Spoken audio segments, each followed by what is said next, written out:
Mesdames et messieurs, bonjour. Nous sommes le mardi 8 octobre 2024 et nous vous souhaitons la bienvenue à cette session de la revue de presse.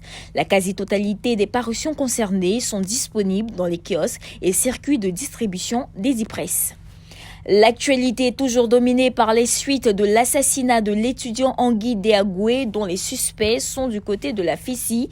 L'Inter qui fait sa manchette avec cette affaire révèle que l'enquête livre ses premiers résultats. Un autre meurtre est même évoqué et 7 autres membres de la FESI sont activement recherchés.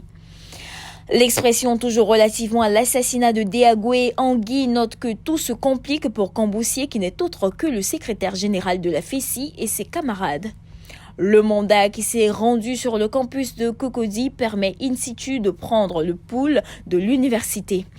Le journal révèle des révélations troublantes sur le crew et poursuit pour dire que la traque des occupants illégaux se poursuit. Kwame Jean-Vincent, secrétaire général de l'ex-INESI, affirme dans les colonnes du journal être des victimes de la FESI. Répondant à Le Nouveau Réveil qui considère dans sa parution d'hier les démolitions, opérations d'assainissement et destruction comme la fin proche du régime, l'avenir voit plutôt qu'en Côte d'Ivoire, c'est la fin de l'acharnement et de l'irresponsabilité. Le président Ouattara corrige les erreurs du passé. Parlons justement du président Alassane Ouattara. Fraternité Matin nous apprend qu'en séjour à Paris, Ouattara est sur tous les fronts. Le patriote qui abonde dans le même sens informe que dans le cadre du prix Félix Houphouët-Boigny pour la recherche de la paix, Ouattara est nommé protecteur du prix.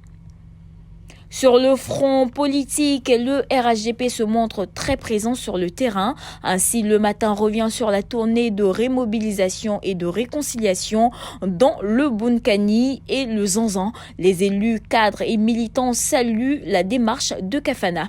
La défiance à l'autorité a fini par perdre Dosso Charles Rodel, l'un des secrétaires généraux adjoints du PPACI. Notre voix affiche qu'enlevé samedi à son domicile de Bingerville par des hommes en cagoule, Dosso Charles Rodel réapparaît à la Maca. Le temps qui se veut encore nostalgique revient sur la présidentielle 2010 et fait parler le journaliste Fanny Pigeot qui affirme que la France a tout fait pour écarter Gbagbo. Soir Info lâche une information de taille et qui complexifie les relations entre le Burkina Faso et la Côte d'Ivoire, le pays des hommes intègres ayant rappelé tous ses diplomates en Côte d'Ivoire. En cette période de rentrée scolaire, le rassemblement met les inspecteurs de l'enseignement primaire devant leur conscience, notamment sur la répartition et distribution des kits scolaires donnés par le PADS. Terminons à l'international avec l'Inter qui nous mène en Éthiopie où le ministre des Affaires étrangères devient le nouveau président de la République. Mesdames et messieurs, voici ainsi égrené l'essentiel de l'actualité. Nous vous donnons rendez-vous demain, même heure, même canal. D'ici là, portez-vous bien.